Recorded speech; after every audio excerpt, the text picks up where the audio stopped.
제주 설문대할망. 아주 먼 옛날, 아직 제주라는 이름도 없을 때였어요.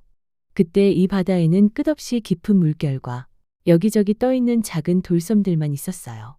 햇빛이 비치면 바다는 은빛으로 반짝였지만 머물러 살 곳을 찾는 생명들은 늘 불안해했어요. 파도가 세게 치기만 하면 금세 모든 것이 휩쓸려 가버렸기 때문이에요. 그 모습을 오래전부터 지켜보던 거대한 그림자가 있었어요. 안개 사이에서 천천히 일어나는 커다란 허리, 바다 끝까지 닿을 것 같은 두 팔, 바로 설문대할망이었어요. 할망의 머리카락은 새벽 구름처럼 흩어져 있었고 발은 바다 밑바닥까지 닿아 있었어요. 할망은 깊은 바다를 내려다보며 속으로 중얼거렸어요. 이렇게 흔들리는 물 위에서는 누구도 편히 쉴 수 없겠구나. 바람이 불어도 걱정하지 않고 아이들이 뛰어놀 수 있는 땅이 있어야겠다. 그날부터 설문대할망은 바다 한가운데에서 느릿느릿 일을 시작했어요. 먼저 두 손을 바닷물 속으로 쑥 집어넣었어요. 손바닥 가득 차오른 것은 축축한 흙과 모래, 오래된 돌가루였어요. 할망은 그것들을 마치 떡 반죽하듯이 꾹꾹 눌러 섞었어요. 할망의 손이 한번 움직일 때마다 바다는 움찔, 작은 지진처럼 흔들렸어요. 물고기들은 깜짝 놀라 지느러미를 흔들며 멀리 도망갔지만 곧 조용해진 바닷속을 보며 서로 속삭였어요. 이상해. 하지만 뭔가 좋은 일이 생길 것 같아. 할망은 커다란 반죽을 두 팔 가득 안아 바다 위로 꺼내 올렸어요. 그리고 바다 가운데로 천천히 내려놓았어요. 푹 하고 내려앉는 소리와 함께 바닷물이 사방으로 튀었어요. 그렇게 첫 번째 흙덩이가 바다 위의 모습을 드러냈어요. 하지만 할망이 생각하기에는 아직 너무 작았어요. 이곳에서 평생 살 아이들이 뛰어놀려면 더 단단하고 넓어야 했죠. 그래서 할망은 또다시 바다 밑바닥으로 손을 뻗었어요. 이번에는 손으로만 모으지 않고 커다란 치마 자락을 퍼렇게 펼쳤어요. 바다 밑에 흙과 모래를 치마에 한가득 담고는 치마 끝을 조심스럽게 모아 머리 위로 들어 올렸어요. 치마 안에는 크고 작은 돌멩이, 모래, 흙이 가득했어요. 할망은 그것을 천천히 바다 위에 쏟아냈어요. 이쪽에도 조금, 저쪽에도 조금. 할망이 걸음을 옮길 때마다 새로운 땅이 바다 위에 올라왔어요. 그러다 할망이 잠깐 방심한 순간이 있었어요. 바닷바람이 갑자기 세게 불어 치마 끝을 확 잡아당겼어요. 그 순간 치마 속 흙이 한쪽으로 와르르 쏟아져 내렸어요. 그 흙들이 한 곳에 동그랗게 수북이 쌓였고 조금 떨어진 곳에도 또 조금 더 떨어진 곳에도 봉긋봉긋 언덕이 생겨났어요. 할망은 내려다보며 웃었어요. 아이들이 오르락내리락하며 숨바꼭질하기 딱 좋겠구나. 그렇게 봉긋봉긋 솟은 언덕들이 훗날 사람들이 오름이라고 부르게 되는 산들이었어요. 이제 땅은 어느 정도 넓어졌지만 섬 가운데를 받쳐줄 든든한 기둥 같은 산이 없었어요. 바람이 아주 세게 불면 섬이 다시 흔들릴지도 몰랐어요. 할망은 섬 한가운데를 조용히 바라보았어요. 그리고 마음속으로 생각했어요. 여기에 큰 산을 하나 세워야겠다. 아이들이 길을 잃지 않도록 언제나 바라볼 수 있는 산을. 할망은 이번에는 바다의 더 깊은 곳까지 손을 뻗었어요. 가장 오래된 흙, 가장 단단한 돌들을 모아 두 손에 담았어요. 그리고 숨을 크게 들이마신 뒤 온 힘을 다해 그 흙덩이를 섬 한가운데에 올려놓았어요. 쿵하고 섬 전체가 잠깐 들썩였어요. 바닷물은 크게 일렁였지만 곧 잔잔해졌어요. 섬 한가운데에는 다른 어디보다 우뚝 솟은 산이 자리 잡고 있었어요. 할망은 그 산을 쓰다듬으며 말했어요. 너는 이 섬의 기둥이 되어야 한다. 폭풍이 와도 눈이 내려도 이곳 사람들의 마음을 지켜주렴. 그 산이 바로 오늘날의 한라산이 되었어요. 이제 섬과 산, 오름들은 자리를 잡았지만 아직은 너무 삭막했어요. 바위와 흙만 가득한 섬에는 바람 소리만 지나갈 뿐이었어요. 할망은 허리춤에서 작고 빛나는 씨앗 주머니를 꺼냈어요. 그 안에는 나무의 씨앗, 풀의 씨앗, 꽃의 씨앗이 가득 들어 있었어요. 할망은 한라산 꼭대기부터 씨앗을 하나씩 뿌리기 시작했어요. 먼저 높은 곳에는 키 작은 풀과 바람을 좋아하는 작은 꽃씨를 뿌렸어요. 조금 더 아래에는 숲을 이룰 나무 씨앗을 뿌렸어요. 떡갈나무, 소나무, 눈보다 하얀 꽃을 피울 이름 모를 나무들까지. 씨앗들은 땅속으로 쏙쏙 들어가 숨을 골랐어요. 할망이 한번 지나간 자리에 시간이 흐르자 연한 풀잎이 고개를 내밀고 작은 꽃봉오리들이 하나둘 피어났어요. 새들은 어디선가 날아와 나뭇가지에 앉아 노래를 불렀어요.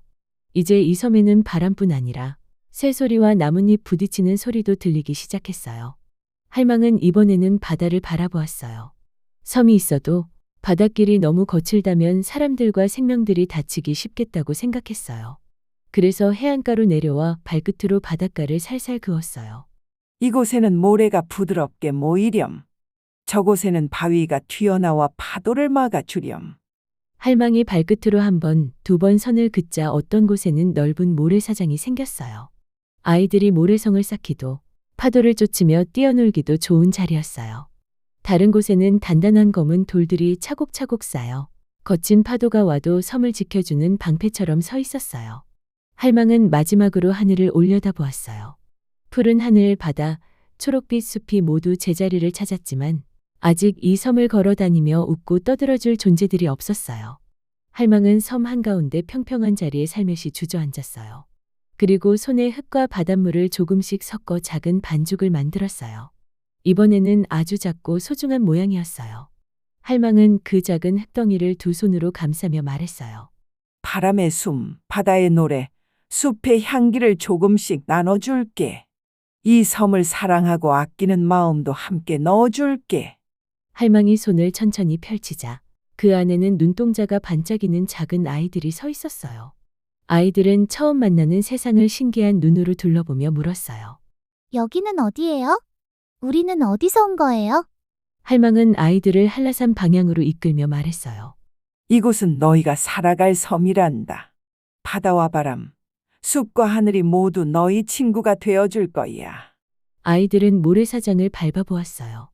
발가락 사이로 스며드는 모래의 감촉이 간질간질했어요. 그리고 숲속으로 들어가 나뭇잎을 만져보았어요.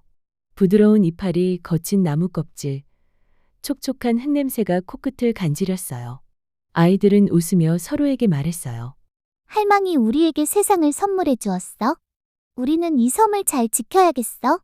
할망은 아이들이 뛰노는 모습을 한참 동안 지켜보았어요. 바닷바람이 할망의 옷자락을 흔들었지만 마음은 어느 때보다 따뜻했어요. 세월이 흘러 아이들은 자라 어른이 되고 그들의 아이들도 태어났어요. 섬 곳곳에는 마을이 생기고 밭과 길이 만들어졌어요. 사람들이 웃기도 하고 때로는 다투기도 하며 하루하루를 살아갔어요. 하지만 아무리 시간이 흘러도 섬을 만든 할망의 손길은 사라지지 않았어요. 봉긋봉긋 솟은 오름들은 할망이 흘린 흙이 모여 생긴 자리처럼 그 자리에 서 있었고 한라산은 여전히 섬의 가운데에서 조용히 이 모든 것을 지켜보고 있었어요. 어떤 날에는 바람이 아주 세게 불어 산과 오름, 바다 위를 가로질러 달렸어요. 그럴 때 사람들은 말했어요. 오늘은 설문대 할망이 우리 섬을 한번 훑어보는 날인가 봐요. 밤이 되어 별들이 반짝일 때면 아이들은 하늘을 올려다보며 속삭였어요. 할망, 오늘 하루도 우리가 이 섬을 잘 지켰어요. 나무를 함부로 베지 않았고 바다에 쓰레기를 버리지 않았어요. 바람과 물, 흙과 돌이 모두 친구라는 것도 기억했어요. 그러면 어디선가 아주 먼 곳에서 들려오는 듯한 조용한 웃음소리가 들리는 것만 같았어요. 마치 거대한 할머니가 섬을 덮을 만큼 큰 손으로 살며시 아이들의 머리를 쓰다듬어 주는 것 같은 느낌이었어요. 지금 우리가 밟고 서 있는 제주 땅은 아주 옛날 설문대 할망이 두 손과 마음을 다해 빚어 만든 선물이에요. 한라산 꼭대기에서 불어오는 바람, 오름 위에 서서 내려다볼 때 보이는 바다, 모래사장에 남겨지는 발자국 하나하나 속에는 할망의 정성이 아직도 숨 쉬고 있어요. 그래서 제주 아이들은 오늘도 조용히 마음속으로 약속해요. 제주도를 만든 할망의 마음을 잊지 않을게요. 바다와 숲, 바람과 돌을 소중히 여기며 살아갈게요. 아주 먼 옛날 거대한 할망의 손에서 시작된 제주 이야기는 지금 이 순간에도 이어지고 있어요. 섬 위를 걷는 한 사람 한 사람의 발걸음 속에서, 작은 아이들의 웃음 속에서 설문대 할망의 오래된 숨결은 여전히 조용히 흐르고 있답니다. 두더지 신부. 옛날 아주 깊은 땅 속에 두더지 가족이 살고 있었어요. 햇빛은 잘 닿지 않았지만 흙은 포슬포슬하고 공기는 늘 따뜻했지요. 두더지 아버지는 매일같이 부지런히 땅을 파며 가족을 돌보았고 두더지 어머니는 뿌리와 열매를 모아 맛있는 음식을 만들었어요. 그 집에는 아직 결혼하지 않은 두더지 아들이 있었어요. 아들은 누구보다 성실했고 땅속 길을 파는 솜씨도 뛰어났지요. 하지만 마음 한구석에는 늘 작은 고민이 있었어요. 나도 이제 신부감을 찾아야 할 텐데 어떤 사람이 나와 함께 살아가면 좋을까? 두더지 아버지는 아들의 마음을 알아차렸어요. 어느 날 저녁, 흙으로 만든 식탁 앞에 가족이 모였을 때 아버지는 조용히 말했어요. 이제 내 짝을 찾아볼 때가 되었구나. 세상에서 가장 훌륭한 사람을 데려와 보렴. 아들의 눈이 반짝였어요. 세상에서 가장 훌륭한 사람이라니 생각만 해도 가슴이 두근거렸지요. 다음 날 아침 두더지 아들은 땅 위로 올라갔어요. 평소에는 잘 오르지 않던 세상이었어요. 눈이 부시고 바람이 세게 불었지만 아들은 용기를 내어 앞으로 나아갔어요. 가장 먼저 만난 것은 해님이었어요. 하늘 한가운데에서 세상을 환하게 비추고 있었지요. 해님, 세상에서 가장 훌륭한 분은 해님이지요. 저와 결혼해 주실 수 있나요? 해님은 따뜻하게 웃으며 말했어요. 나는 밝게 비추는 힘은 있지만 내 빛을 가리는 존재도 있단다. 구름이 오면 나는 아무것도 할 수 없지. 두더지 아들은 고개를 끄덕였어요. 그리고 곧장 구름을 찾아갔어요. 하늘을 가득 채운 구름은 햇빛을 가리고 비를 내리게 했어요. 구름님은 정말 대단해 보여요. 해님도 가릴 수 있잖아요. 저와 함께 살아주실 수 있나요? 구름은 잠시 생각하다가 말했어요. 나는 비를 내릴 수 있지만 바람이 불면 어디로든 떠밀려 간단다. 바람 앞에서는 힘이 없지. 두더지 아들은 다시 길을 나섰어요. 이번에는 세차게 부는 바람을 만났어요. 나무를 흔들고 구름을 밀어내는 바람은 정말 강해 보였지요. 바람님, 당신이야말로 가장 강한 존재 같아요. 저의 신부감이 되어 주실 수 있나요? 바람은 휙 소리를 내며 웃었어요. 나는 빠르고 세지만 단단한 벽 앞에서는 멈추고 말지. 바위를 넘을 수는 없어. 두더지 아들은 마지막 희망을 안고 커다란 바위를 찾아갔어요. 바위는 아무 말도 하지 않은 채 묵묵히 자리를 지키고 있었지요. 바위님은 아무것도 두려워하지 않는 것 같아요. 정말 가장 훌륭한 분 아닌가요? 그때 바위가 낮고 깊은 목소리로 말했어요. 나는 단단해 보이지만 시간 앞에서는 약하단다. 작은 두더지가 파고들면 나도 결국 길을 내어주지. 두더지 아들은 깜짝 놀랐어요. 그리고 그제야 깨달았지요. 가장 강한 존재는 멀리 있는 누군가가 아니라 늘 곁에서 묵묵히 살아가는 존재일지도 모른다는 것을요. 아들은 고개를 돌려 자신이 살던 땅속 마을을 바라보았어요. 그리고 그곳에서 자신처럼 성실하고 따뜻한 두더지 처녀를 떠올렸어요. 아들은 서둘러 집으로 돌아왔어요. 두더지 아버지는 아들의 얼굴을 보고 이미 모든 것을 알았다는 듯 미소를 지었어요. 아들은 조용히 말했어요. 아버지, 저는 멀리서 신부감을 찾지 않겠습니다. 저와 같은 땅을 파고 같은 어둠을 따뜻하게 견딜 수 있는 두더지와 살고 싶어요. 얼마 뒤 땅속 마을에는 소박하지만 따뜻한 혼례가 열렸어요. 흙으로 만든 꽃길 위로 두더지 부부가 나란히 걸어 나왔지요. 화려하지는 않았지만 서로의 삶을 이해하는 마음은 세상 그 무엇보다 단단했어요. 그날 이후로 두더지 부부는 함께 땅을 파고 함께 쉬며 서로에게 가장 든든한 존재가 되었답니다. 세상에서 가장 훌륭한 짝은 가장 멀리 있는 사람이 아니라 가장 깊이 함께 살아갈 수 있는 사람이라는 것을 두더지는 그렇게 알게 되었답니다. 어둠 속에서도 백성의 소리를 듣는 사람. 어사 박문수 이야기. 아주 오래전 조선이라는 나라에는 멀리 임금님이 있는 궁궐보다 가난한 사람들의 한숨이 더 크게 들리던 시절이 있었어요. 논에는 벼가 잘 자라지 않았고 장터에서는 쌀 한 대 값이 하루가 다르게 올랐어요. 힘없는 백성들은 억울한 일을 당해도 어디에 말해야 할지 몰라 고개만 숙였지요. 그런 세상을 조용히 바라보는 한 사람이 있었어요. 겉모습은 평범한 선비처럼 보였지만 그 사람의 눈은 늘 사람들의 얼굴을 살피고 있었어요. 그의 이름은 박문수였어요. 박문수는 높은 벼슬아치였지만 화려한 옷을 입고 다니지 않았어요.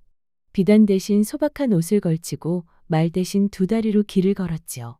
사람들은 그를 그냥 떠돌이 선비쯤으로 여겼어요.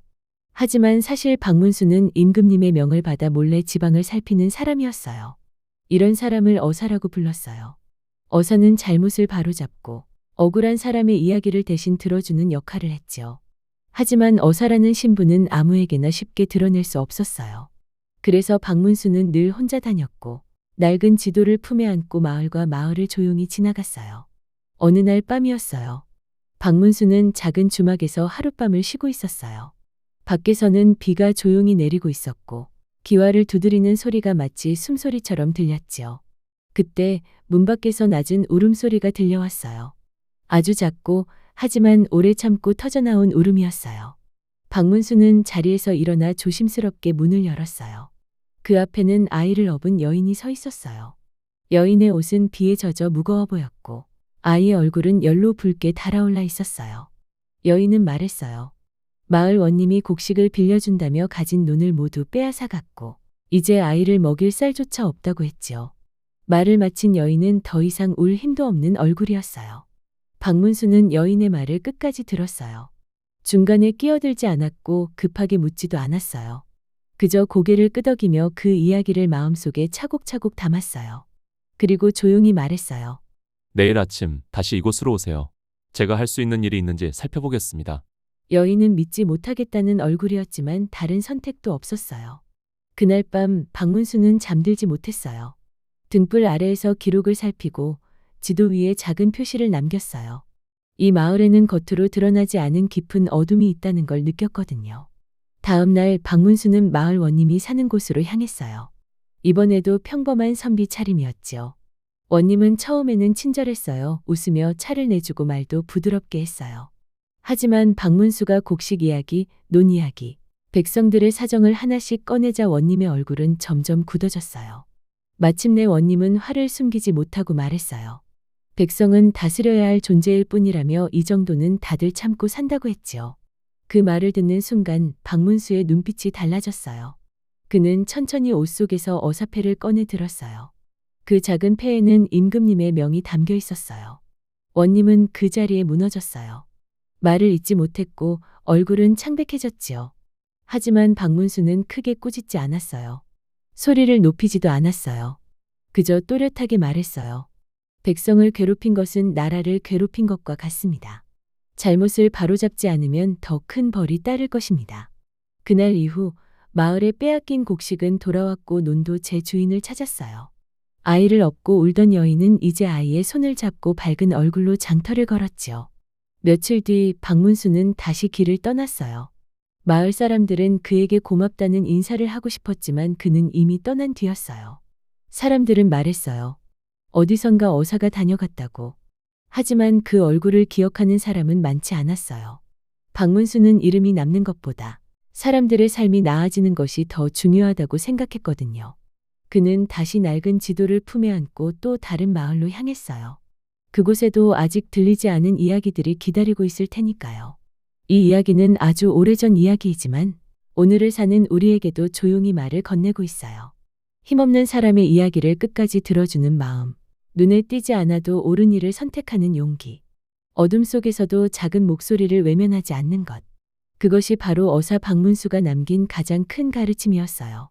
그리고 그 가르침은 지금도 우리 곁에서 조용히 살아 숨 쉬고 있답니다.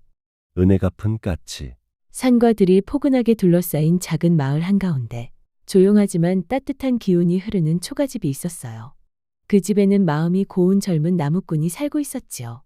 그는 매일 아침 숲으로 향하며 인사를 건넸어요. 잘 부탁한다, 수파. 오늘도 조심히 일할게요. 나무꾼은 숲을 돈으로 보지 않고 함께 숨쉬는 이웃처럼 여겼어요. 큰 나무를 베는 일도 꼭 필요한 양만큼만 했고 작은 새나 동물이 보이면 길을 비켜주었어요. 그런 마음을 숲도 알고 있는 듯 늘 바람이 부드럽게 스쳐갔지요. 그날도 나무꾼은 숲을 걷고 있었어요. 그런데 멀리서 날카로운 울음소리가 들렸어요. 새가 다급하게 몸부림치는 듯한 소리였지요. 나무꾼은 놀라 소리를 따라 달려갔어요. 큰 바위 아래 나뭇가지에 까치 한 마리가 발이 걸려 있었어요. 줄처럼 엉킨 덩굴에 발이 꽉 묶여버린 거였지요. 까치는 계속 몸을 흔들며 빠져나오려 했지만 덩굴은 더 꽉 조여갔어요. 가만히 있어. 내가 도와줄게요. 나무꾼은 조심스럽게 말하며 가까이 다가갔어요. 그는 덩굴을 천천히 자르고 까치의 상처난 발목을 살펴보았어요. 많이 아팠구나. 조금만 참아. 까치는 처음엔 무서워 날개를 퍼덕였지만 나무꾼의 손길이 부드럽다는 걸 느끼자 점점 긴장을 풀고 가만히 있었어요. 나무꾼은 자신의 옷자락을 찢어 상처 부위를 감싸고 손바닥으로 살살 쓰다듬어 주었어요. 이제 괜찮을 거예요. 얼른 날아가렴. 까치는 고개를 기울이며 나무꾼을 한참 바라보다가 작게 울음을 내고 숲속으로 날아가 버렸어요. 나무꾼은 그냥 일상처럼 도왔을 뿐이었기에 까치를 구한 일을 그날 저녁 금세 잊었어요. 하지만 까치는 잊지 않았어요. 며칠 뒤 맑은 햇빛이 뜨던 오후였어요. 나무꾼이 집 앞에서 장작을 다듬고 있을 때였어요. 갑자기 까치가 지붕 위에 내려앉아 크게 울었어요. 나무꾼은 의아했어요. 너 그때 그 까치 아니니? 다 나은 것 같아서 다행이네. 그런데 까치는 계속 짹짹 울며 날개로 서쪽 산길을 가리켰어요. 왜 그러니? 서쪽에 뭔가 있나? 까치는 마치 따라와 하고 소리치는 것처럼 빠르게 날아갔어요. 나무꾼은 걱정스러운 마음에 도끼를 들고 까치를 따라갔어요. 까치는 길을 이리저리 돌아가며 계속 나무꾼을 안내했어요. 숲은 평소보다 고요했어요. 바람도 살짝 뜨거웠고 나무들도 잔뜩 경계하는 듯 서 있었지요. 그때였어요. 멀리서 들짐승들이 놀라 달아나는 모습이 보였어요. 그리고 산 아래쪽에서 희미한 연기가 피어올랐어요. 불이다. 나무꾼은 깜짝 놀라 산 아래로 뛰어갔어요. 작은 불씨가 풀숲에 번져 금세 큰 불이 될 기세였지요. 나무꾼은 비막대로 재빠르게 땅을 쳐 불을 막고 근처 웅덩이에서 물을 퍼와 불길을 끄기 시작했어요. 까치는 위에서 돌며 소리를 냈어요. 마치 여기로, 저기로 하고 알려주는 것처럼 불씨가 남아있는 곳을 계속 가리켰어요. 나무꾼은 땀에 젖고 숨이 거칠어졌지만 까치의 경고대로 움직이며 끝내 불을 잡았어요. 조금만 늦었으면 큰일 날 뻔했네. 나무꾼이 앉아 숨을 돌리는 순간이었어요. 숲길 아래에서 인기척이 들렸어요. 사람 3명이 몰래 엿보듯 그림자 사이에 숨어 있었어요. 그들은 수상한 눈빛으로 서로 고개를 끄덕이며 말하고 있었어요. 그들은 일부러 불을 낸 사람들이었어요. 나무꾼은 갑자기 등골이 서늘해졌어요. 까치는 그 사실을 알고 있었던 걸까요? 불길이 나무꾼의 집 쪽으로 번져 위험해질 것을 알고 나무꾼을 부른 걸까요? 그 녀석 고마운 친구구나. 나무꾼은 까치를 올려다보며 마음속으로 말했어요. 그 순간 까치는 높이 날아올라 바람 사이를 가르며 크게 소리쳤어요. 째액. 그 울음소리는 마치 조심해 혹은 이제 괜찮아라고 말하는 것처럼 들렸어요. 나무꾼은 그 후 마을 어른들에게 불씨를 알렸고 사람들은 모두 힘을 모아 숲을 살폈어요. 다행히 큰 피해 없이 불은 완전히 잡혔고 숲은 며칠 뒤 다시 바람결에 잎이 흔들릴 만큼 편안함을 되찾았어요. 마을 사람들은 나무꾼의 용기와 재빠른 대응을 칭찬했지만 나무꾼은 고개를 저었어요. 제가 한 일은 작았어요. 가장 먼저 알린 건 까치였으니까요. 까치는 그날 이후에도 종종 지붕 위에 찾아왔어요. 햇빛 아래 깃털을 반짝이며 짹 하고 울고는 다시 숲으로 사라지곤 했어요. 나무꾼은 까치에게 작은 감사의 마음을 담아 곡식 몇 알을 내놓았어요. 고마워. 덕분에 큰일을 막았어. 너는 정말 숲의 지킴이구나. 까치는 곡식 알을 쪼아들고 나무꾼을 한 번 더 바라본 뒤 하늘 높이 날아올라 숲을 지키듯 겹겹의 나뭇잎 사이로 사라졌어요. 그날 이후로 사람들은 까치를 함부로 대하지 않았어요. 마을 아이들은 까치를 보면 손을 흔들며 인사했어요. 까치야, 좋은 하루 보내. 그리고 누군가는 이렇게 말했어요. 누군가에게 베푼 선한 마음은 반드시 돌아오는 법이지. 숲은 다시 고요해졌지만 까치의 은혜는 마을 사람들의 마음속에 오래도록 남아 있었어요. 그리고 나무꾼은 매일 아침 숲을 향해 인사했어요. 오늘도 잘 부탁해요, 숲아. 그리고 어디선가 보고 있을 귀한 친구 까치도. 요술거울. 옛날 어느 산골 마을에 마음씨 착한 할아버지와 할머니가 살고 있었어요. 두 사람은 늘 서로를 위하며 다정하게 지냈지요. 비록 집은 작고 가진 것은 많지 않았지만 둘이 함께 있으면 언제나 웃음이 끊이지 않았어요. 여보, 오늘은 달이 참 곱네요. 할머니가 마당에 앉아 달을 올려다보며 말했어요. 그러게 말이오. 참 둥글고 고운 달이야. 당신 얼굴도 그 달빛처럼 고와요. 할아버지가 웃자 할머니는 쑥스러운 듯 손사래를 쳤어요. 며칠 뒤 장날이 다가왔어요. 할아버지는 소금을 팔러 장에 나가기로 했지요. 그때 할머니가 조용히 부탁했어요. 여보, 이번 장에 가면 나 좀 머리빗 하나 사다 주세요. 달처럼 반짝이는 빛이요. 나이가 들어도 단정하게 머리 빗고 싶네요. 달처럼 반짝이는 빛이라 알겠소. 꼭 사다 드리지요. 할아버지는 고개를 끄덕이며 지게를 졌어요. 장터는 사람들로 북적였어요. 나무로 깎은 그릇, 천으로 만든 인형, 반짝이는 녹그릇까지 없는 게 없었지요. 하지만 할아버지는 아무리 둘러봐도 달처럼 반짝이는 빛을 찾을 수 없었어요. 여기요, 빛 파는 집 없나요? 아이고, 오늘은 다 나갔지요. 내일이나 오세요. 장터 상인들이 웃으며 대답했어요. 그때였어요. 장터 끝에 낡은 천막이 보였어요. 그 안에는 신기하게 생긴 물건들이 가득 놓여 있었지요. 구슬, 방울, 바가지, 그리고 둥글게 빛나는 물건 하나. 할아버지는 그 둥근 물건을 보고 눈이 반짝였어요. 달처럼 반짝이는 게 저거구나. 할아버지는 주인에게 다가갔어요. 이거 얼마요? 오래된 거울이지요. 보는 사람의 마음을 비춰주는 요술 거울이요. 거울이라 했소. 하지만 반짝이긴 정말 달빛 같구먼. 이걸로 합시다. 할아버지는 소금을 판 돈을 내고 거울을 사서 들고 왔어요. 집에 돌아오자 할머니가 반갑게 맞았어요. 여보, 내가 말한 물건 사오셨어요. 그럼 당신이 달처럼 반짝이는 게 좋다 하지 않았소.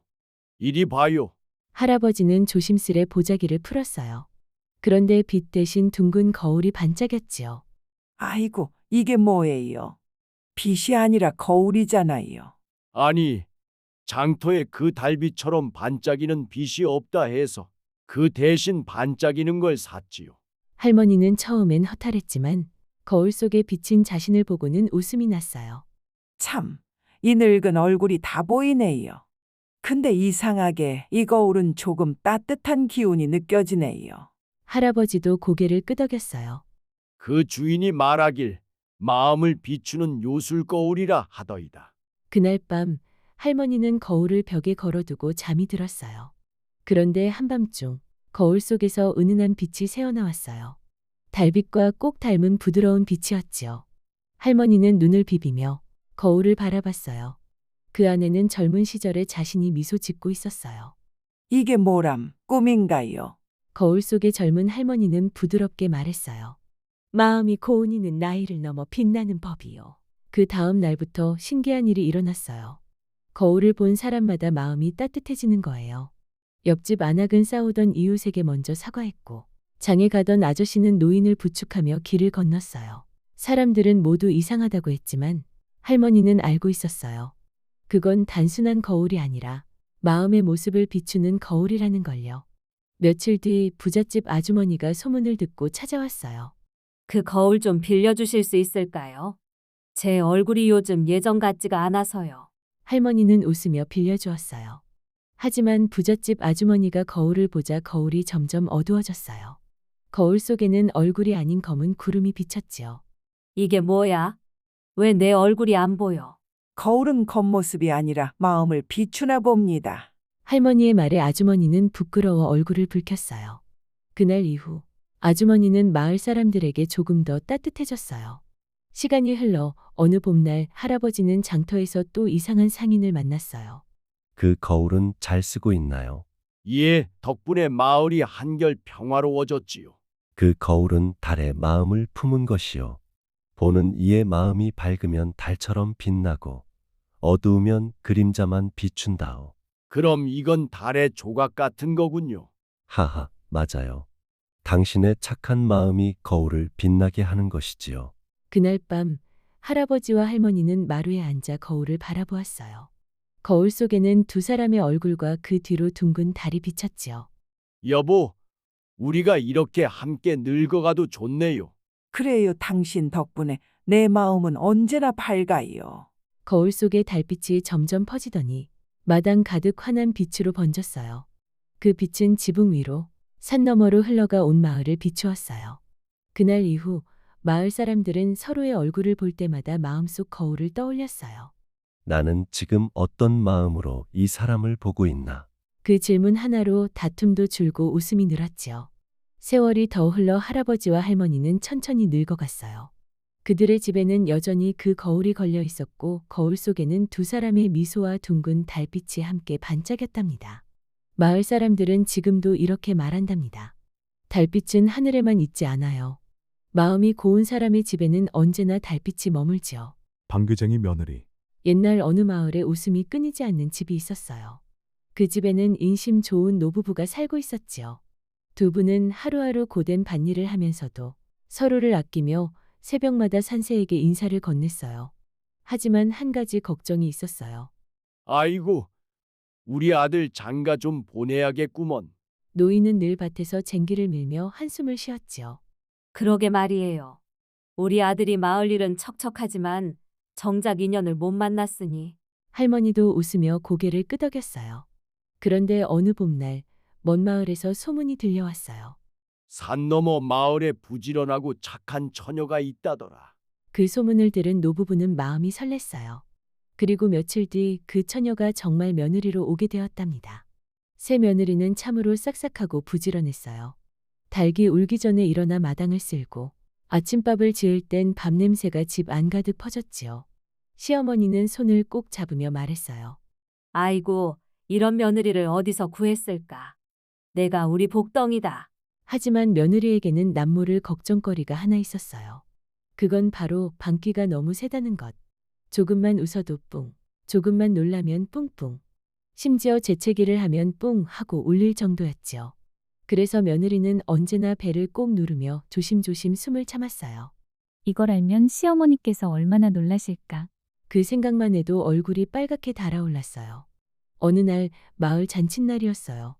모두들 모여 맛있는 음식을 나누고 북과 장구 소리가 들려왔지요. 며느리도 장독대 뒤에서 전을 부치며 마음속으로 중얼거렸어요.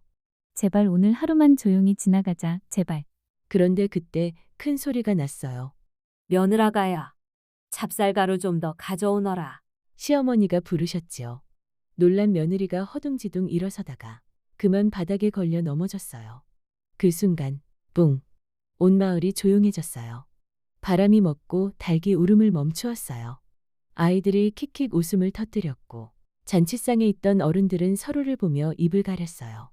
며느리는 얼굴이 벌겋게 달아올라 울음을 터뜨렸어요. 아이고, 망했어요. 시집 온 지 한 달 만에 쫓겨나게 생겼네. 하지만 시어머니는 그 모습을 보고 피식 웃음을 터뜨렸어요.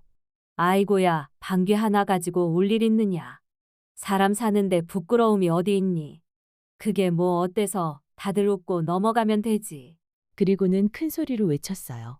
우리 며느리 방귀 덕에 오늘 잔칫날이 더 흥겨워졌구먼. 그러자 사람들은 하나둘 웃기 시작했어요.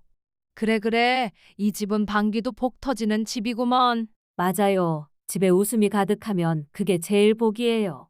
그날 이후 며느리는 더 이상 방귀를 숨기지 않았어요. 밭일을 하다가도 장독대에서 된장을 뜨다가도 실수로 뿡 하면 온 집안에 웃음이 터졌어요. 시어머니는 그때마다 손뼉을 치며 말씀하셨지요. 방귀쟁이 며느리 덕에 우리 집에 제복이 들어오네. 그런데 진짜로 이상한 일이 벌어졌어요. 며느리가 방귀를 뀌면 마당에 있던 나무들이 더 싱싱하게 자라고 밭에 작물들이 쑥쑥 자라났어요. 아이고, 오랜 풍년이네. 사람들은 모두 신기해했죠. 이웃 마을에서도 소문이 났어요. 방귀쟁이 며느리네 밭은 거름도 안 주는데 열매가 그렇게 크대. 사람들이 몰려와 비법을 물었어요. 며느리는 부끄럽게 웃으며 말했어요. 비법이요? 그냥 웃음과 사랑이에요. 가족끼리 서로 웃어주면 땅도 기분이 좋아지잖아요. 사람들은 모두 감탄했어요. 그리고 그날부터 마을 사람들은 남을 놀리거나 부끄럽게 하지 않고 서로의 다른 점을 그대로 인정하며 웃는 법을 배우게 되었어요. 그 후로도 방귀쟁이 며느리의 집에는 늘 웃음이 끊이지 않았어요. 새벽이면 며느리의 노래가 들렸고 밤이면 장독대 뒤에서 개구리 울음소리 사이로 뿡 하고 익숙한 소리가 섞였지요. 그 소리는 마치 행복이 흘러나오는 웃음소리처럼 들렸어요. 모두가 다르다는 건 부끄러운 게 아니에요. 누군가는 노래를 잘하고 누군가는 웃음이 많고 또 누군가는 방귀가 세답니다. 하지만 그 모든 건 나답게 살아간다는 뜻이에요. 자신의 모습을 부끄러워하지 않고 있는 그대로 웃을 수 있는 마음이 가장 아름다운 용기랍니다. 그래서 오늘도 사람들은 이렇게 말해요. 이 세상에서 제일 행복한 집은 방귀 소리에도 웃음이 나는 집이라네. 욕심 많은 게. 햇살이 부드럽게 내리던 봄날 아침, 마을 어귀의 길가에서 한 마리의 개가 천천히 걸어가고 있었어요. 개의 입에는 뼈에 붙은 고기 한 덩이가 물려 있었지요. 그 고기는 개가 하루 종일 이웃의 밭을 지키며 충실하게 일한 보상이었어요. 개는 꼬리를 흔들며 자랑스럽게 걸었지요. 발밑에는 이른 봄의 풀잎이 반짝이고 바람은 따뜻하게 코끝을 스쳤어요. 개는 자신이 물고 있는 고기를 바라보며 생각했어요. 이걸 집으로 가져가면 주인도 칭찬하겠지? 오늘은 배부르게 잘 수 있겠어. 그 마음은 뿌듯했고 입가엔 흐뭇한 미소가 번졌어요. 하지만 그 뿌듯함은 오래가지 않았어요. 길가에 떨어진 낙엽이 발끝에 밟히자 그 아래서 미끄러질 뻔했지요. 개는 몸을 가볍게 털며 길가의 작은 시냇물을 마주했어요. 시냇물은 햇살에 반짝이며 졸졸 흐르고 있었어요. 다리 밑에는 돌이 반쯤 잠겨 있었고 물풀 사이로 작은 물고기들이 꼬리를 흔들었지요. 개는 발끝을 조심스레 올리며 다리를 건넜어요. 다리는 오래되어 삐걱 소리를 냈고 발밑에 물결이 흔들렸어요. 그 순간 물속에서 무언가 반짝이는 것이 눈에 들어왔지요. 개는 고개를 숙였어요. 물속에는 자기처럼 고기를 물고 있는 또 다른 개가 보였어요.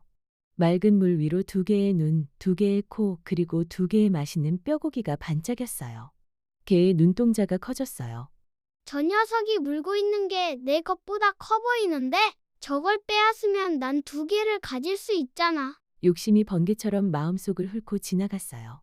개의 심장은 두근거렸어요. 발끝이 나무 위에서 살짝 떨렸지요. 물결이 흔들리며 다른 개의 모습이 일그러졌지만 개는 그걸 알지 못했어요. 그저 더 큰 고기를 가지겠다는 생각뿐이었어요. 개의 눈은 반짝였고 입을 크게 벌렸어요. 철벅. 입속의 고기가 물속으로 떨어졌어요. 물방울이 튀며 햇빛을 받아 반짝였고 고기는 물살을 따라 휙 흘러가 버렸어요. 개는 깜짝 놀라 물가로 몸을 숙였어요. 내 고기 어디 갔지? 하지만 물속엔 아무것도 없었어요. 개가 본 다른 개도 큰 고기도 모두 사라졌지요. 시냇물은 여전히 졸졸 흘렀어요. 개는 물속을 들여다보다가 고개를 푹 숙였어요. 바람이 지나가며 개의 젖은 털을 스쳤어요. 방금 전까지 자랑스러웠던 마음은 온데간데 없고 그 자리를 허전함이 가득 채웠어요. 내가 욕심만 부리지 않았어도 지금쯤 고기를 맛있게 먹고 있었을 텐데. 개의 마음속에 후회가 밀려왔어요. 개는 한동안 시냇가 옆돌 위에 앉아 있었어요. 물결이 반짝이며 흘러가고 새들이 나뭇가지를 옮기며 지저귀었지요. 시간은 천천히 흘러갔고 개의 눈빛은 점점 부드러워졌어요. 개는 천천히 일어나 다시 길을 걸었어요. 이제 발걸음에는 힘이 없었지만 마음 한구석엔 조용한 깨달음이 자라나고 있었어요. 집에 돌아오자 주인이 마당에서 개를 맞이했어요. 돌아왔구나, 우리 착한 녀석. 주인은 개가 젖은 털을 털자 웃으며 손을 내밀었어요. 그 손에는 남은 고기 한 점이 놓여 있었어요. 개는 잠시 멈칫했지만 곧 다가와 꼬리를 흔들었어요. 이번에는 욕심을 내지 않았어요. 개는 조심스레 고기를 받아 한 입에 베어 물고 주인을 향해 고마운 눈빛을 보냈지요. 주인은 개의 머리를 쓰다듬으며 말했어요. 오늘도 수고 많았어. 많이 배고팠지? 그 말에 개는 낮게 낑낑 소리를 내며 고개를 끄덕였어요. 그리고는 고요한 저녁 햇살 아래 주인의 발곁에 누워 잠이 들었지요. 그날 이후 개는 작은 것에도 고마워할 줄 알게 되었어요. 맑은 물 한 그릇, 고기 한 점, 주인의 손길 한 번에도 꼬리를 흔들었지요. 시냇가를 지나갈 때면 물속을 내려다보며 살짝 웃곤 했어요. 이젠 내 속임수에 속지 않아. 난 지금 가진 걸로도 충분하니까. 물결은 조용히 반짝이며 강아지의 미소를 비췄어요. 욕심은 언제나 달콤한 얼굴로 다가오지만 그 뒤에는 텅 빈 손이 남습니다. 작은 것에도 감사할 줄 아는 마음, 그 마음이 우리를 진짜 부자로 만들어줍니다. 오늘 하루 내가 가진 소중한 것을 한번 떠올려 보세요. 그것은 이미 여러분이 지닌 가장 큰 선물일지도 모릅니다. 금도끼 은도끼. 옛날 아주 깊은 산속 마을에 마음씨 곱고 부지런한 나무꾼이 살았어요. 그는 매일 이른 새벽, 새들이 노래하는 소리를 들으며 산으로 올라갔어요. 땀을 뻘뻘 흘리며 나무를 베고 그 나무를 팔아 아픈 어머니를 모시며 살았지요. 나무꾼의 손에는 언제나 오래된 쇠도끼가 들려 있었어요. 손잡이는 닳고 날은 무뎌졌지만 나무꾼에게는 세상 그 무엇보다 소중했어요. 그는 매일 그 도끼를 닦으며 다짐했지요. 오늘도 정직하게 일해야지. 어머니께 따뜻한 밥을 지어드려야 해. 어느 날 나무꾼은 평소보다 깊은 산속으로 들어갔어요. 맑은 바람이 솔솔 불고 나무 사이로 햇살이 반짝였어요. 그는 힘껏 도끼를 휘둘러 나무를 베기 시작했어요. 짤깍, 짤깍 나무와 도끼가 맞부딪히는 소리가 산속에 울려 퍼졌지요. 그런데 갑자기 손에서 도끼가 미끄러졌어요. 도끼는 번쩍이며 바로 앞에 깊은 연못 속으로 빠져버렸어요. 아이고, 내 도끼가. 나무꾼은 깜짝 놀라 물가로 달려갔어요. 하지만 연못은 너무 깊고 검어서 아무것도 보이지 않았어요. 손을 넣어도 닿지 않고 막대기를 넣어도 헛돌기만 했지요. 나무꾼은 그 자리에서 주저앉아 울었어요. 이제 어머니를 어떻게 모시지? 내 유일한 도끼인데. 그는 물가를 바라보며 하염없이 눈물을 흘렸어요. 그때였어요. 연못 가운데에서 반짝이는 빛이 일더니 물결이 천천히 갈라졌어요. 그리고 흰 수염을 길게 늘어뜨린 산신령이 나타났어요. 나무꾼아, 무슨 일로 그리 슬퍼하느냐? 나무꾼은 깜짝 놀라 엎드렸어요. 산신령님, 죄송합니다. 제 도끼를 연못에 빠뜨렸어요. 그 도끼가 없으면 저는 일도 못하고 어머니도 돌볼 수 없어요. 산신령은 고개를 끄덕이더니 연못 속으로 쑥 들어갔어요. 잠시 후 반짝이는 금도끼를 들고 나왔어요. 이 금도끼가 내 도끼냐? 나무꾼은 고개를 저었어요. 아닙니다. 제 도끼는 쇠로 된 낡은 도끼예요. 산신령은 다시 물속으로 들어가더니 이번에는 은도끼를 들고 나왔어요. 이 은도끼가 내 도끼냐? 나무꾼은 또 고개를 저었어요. 아닙니다. 제 도끼는 그렇게 반짝이지 않아요. 그러자 산신령은 세 번째로 물속으로 들어가 낡은 쇠도끼를 들고 나왔어요. 이것이 내 도끼냐? 나무꾼의 눈이 반짝였어요. 네, 바로 제 도끼예요. 산신령은 흐뭇하게 웃었어요. 거짓말하지 않는 내 마음이 참 기특하구나. 정직한 자에게는 복이 따르는 법이다. 그리고 금도끼와 은도끼를 함께 내밀었어요. 이것들도 가져가거라. 내 정직한 마음에 대한 보답이니라. 나무꾼은 깜짝 놀라 두 손을 내저었어요. 아닙니다, 신령님. 저는 제 도끼만 있어도 충분합니다. 하지만 산신령은 부드럽게 웃으며 세 자루를 모두 주었어요. 진심으로 욕심이 없는 자에게는 더 큰 복이 오는 법이다. 나무꾼은 고개 숙여 감사 인사를 드렸어요. 잊지 않겠습니다, 산신령님. 그날 이후 나무꾼은 금도끼와 은도끼를 함부로 쓰지 않았어요. 집안 깊은 곳에 조심스레 간직하고 늘 쓰던 낡은 쇠도끼로 변함없이 일을 했지요. 그의 마음에는 산신령의 말처럼 따뜻한 빛이 깃들었어요. 정직하게 일하면 하늘이 도와준다는 믿음이 생겼지요. 며칠 후 이웃에 사는 욕심 많은 나무꾼이 그 이야기를 들었어요. 금도끼와 은도끼를 받았다고. 나도 한번 해봐야지. 그는 다음 날 서둘러 연못으로 갔어요. 그리고 일부러 자기 도끼를 연못 속에 던져 넣었어요. 아이고, 내 도끼가 빠졌네. 그는 크게 소리치며 울기 시작했지요. 잠시 후 산신령이 또 나타났어요. 나무꾼아, 왜 우느냐? 산신령님, 제 도끼가 빠졌습니다. 찾아주십시오. 산신령은 금도끼를 들고 나왔어요. 이 금도끼가 내 도끼냐? 욕심꾸러기는 기다렸다는 듯 대답했어요. 네, 맞습니다. 제 도끼예요. 그 순간 산신령의 눈빛이 차가워졌어요. 거짓을 말하는 자에게는 아무것도 줄 수 없느니라. 말이 끝나자 금도끼는 번쩍이며 사라졌어요. 그리고 연못에서는 물보라가 일었어요. 욕심꾸러기는 깜짝 놀라 도망치려다 발을 헛디뎌 물가에 넘어졌지요. 그는 물에 젖은 채로 후회했어요. 아이고, 괜히 욕심 부렸네. 그냥 내 도끼만 건질걸. 하지만 산신령은 다시 나타나지 않았어요. 욕심꾸러기는 결국 도끼 하나도 얻지 못하고 돌아갔답니다. 그 후로 마을 사람들은 나무꾼의 이야기를 두고두고 전했어요. 정직한 사람은 하늘이 돕는다더니 그 말이 참이구나. 아이들은 나무꾼을 본받겠다고 약속했고 어른들은 욕심을 부리지 말자고 서로 다짐했어요. 나무꾼은 예나 지금이나 변함없이 살았어요. 그의 마음속에는 언제나 잔잔한 연못처럼 고요한 평화가 있었어요. 그가 베는 나무마다 향기가 났고 그가 닦는 도끼날마다 따뜻한 햇살이 반짝였어요. 사람들은 아이들에게 이렇게 말했답니다. 거짓과 욕심은 결국 자신을 해치지만 정직한 마음은 세상 어떤 금보다 귀하단다. 너희도 나무꾼처럼 솔직하고 착한 마음으로 살아가렴. 이 이야기는 정직의 소중함을 알려줍니다. 남을 속여 얻는 것은 결국 사라지지만 진실한 마음은 언제나 복을 불러온답니다. 작은 일에도 바른 마음을 잃지 않는 것. 그것이 진짜 금보다 빛나는 보물이랍니다. 검은 소와 누런 소. 옛날 조선시대 백성들의 존경을 한몸에 받던 황희 정승이 있었어요.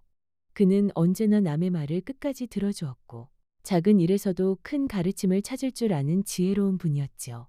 어느 봄날 정승은 고향 마을을 둘러보며 천천히 걸음을 옮기고 있었어요. 따뜻한 햇살이 들판 가득 내리고 멀리서 소의 울음소리와 쟁기 끄는 소리가 들려왔지요. 그곳에서는 한 농부가 2마리의 소와 함께 밭을 갈고 있었어요. 한 마리는 황금빛 털이 반짝이는 누런 소, 다른 한 마리는 밤처럼 진한 빛깔의 검은 소였답니다. 2 소는 나란히 서서 밭을 갈고 있었지만 땀 흘리는 모습은 조금 달랐지요.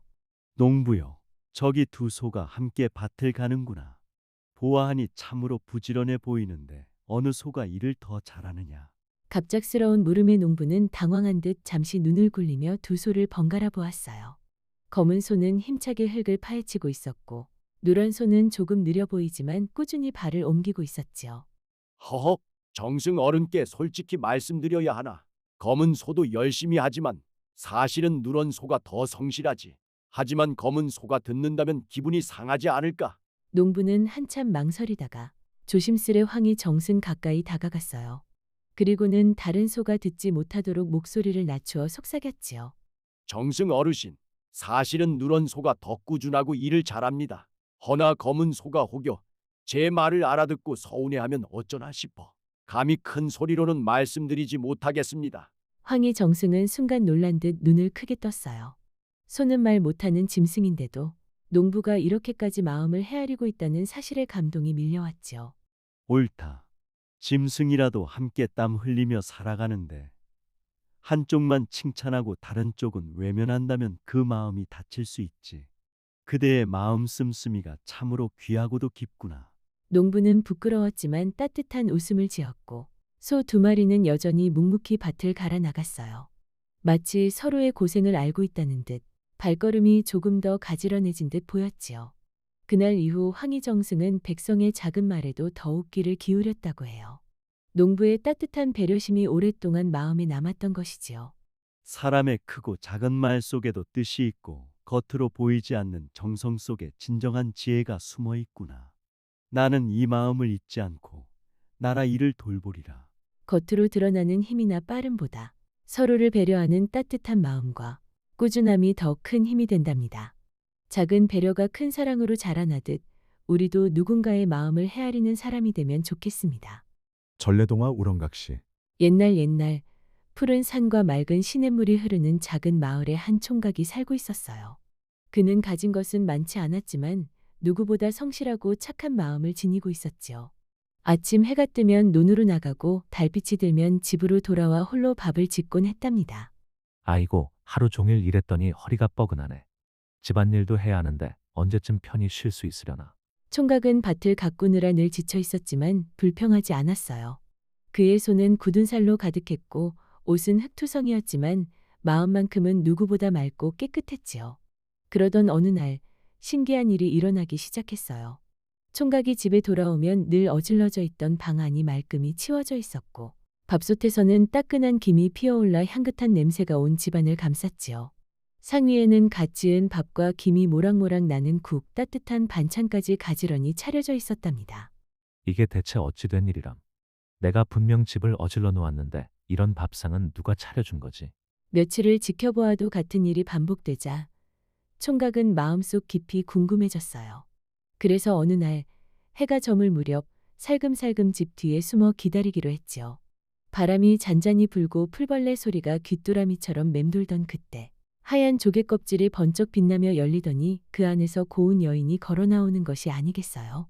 그 여인의 긴 머리카락은 바람결에 흩날리고 고운 옷자락은 달빛의 은빛으로 반짝였지요. 그녀는 부지런히 방을 쓸고 장작불을 피우고 밥을 지으며 집안을 따뜻하게 가꾸었답니다. 아, 저분이 바로 우렁각시구나. 이렇게 나를 도와주고 계셨구나. 총각의 눈가에는 어느새 뜨거운 눈물이 맺혔어요. 홀로 살아온 긴 세월 동안 외롭고 고단했던 마음이 눈 녹듯 사르르 풀려내렸지요. 정말 고맙습니다. 우렁각시님. 덕분에 제가 힘을 낼 수 있었습니다. 그 말에 우렁각시는 수줍게 고개를 숙이며 대답했어요. 총각님이 묵묵히 일하는 모습이 참 아름다웠어요. 성실한 마음에 감동하여 제가 작은 힘이라도 보태고 싶었답니다. 그날 이후 총각과 우렁각시는 함께 살림을 가꾸며 살아갔어요. 총각은 땀 흘려 밭을 일구었고 우렁각시는 따뜻한 집을 지켜주었지요.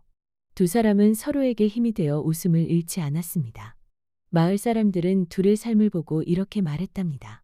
저 총각은 성실했기에 하늘이 복을 내렸구나.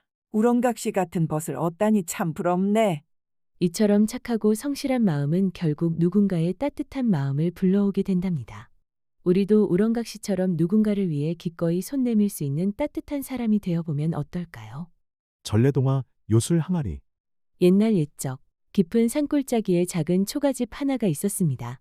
그곳에는 가난하지만 마음씨 착한 나무꾼 부부가 살고 있었지요. 남편은 날마다 산에 올라 땔감을 하고 아내는 밭을 일구며 살림을 이어갔습니다. 비록 먹을 것은 늘 모자라고 옷은 해지고 낡았지만 두 사람은 서로를 아끼며 언제나 따뜻한 미소를 나누었습니다. 어느 날 남편은 무거운 나무짐을 지고 산을 오르내리며 숨을 헐떡였습니다. 애구구 이렇게 나무를 해도 하루벌이가 시원찮구나. 그래도 내일은 더 힘내야지.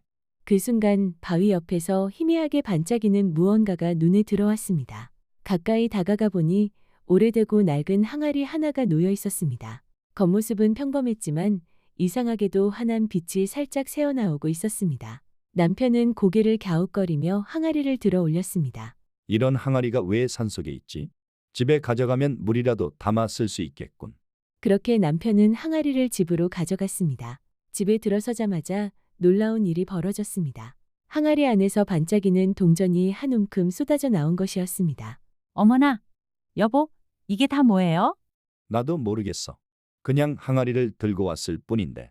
부부는 서로 눈을 크게 뜨고 두 손을 꼭 잡은 채 믿을 수 없다는 듯 항아리를 바라보았습니다. 그날 밤 부부는 조심스레 항아리에 사과 하나를 넣어보았습니다.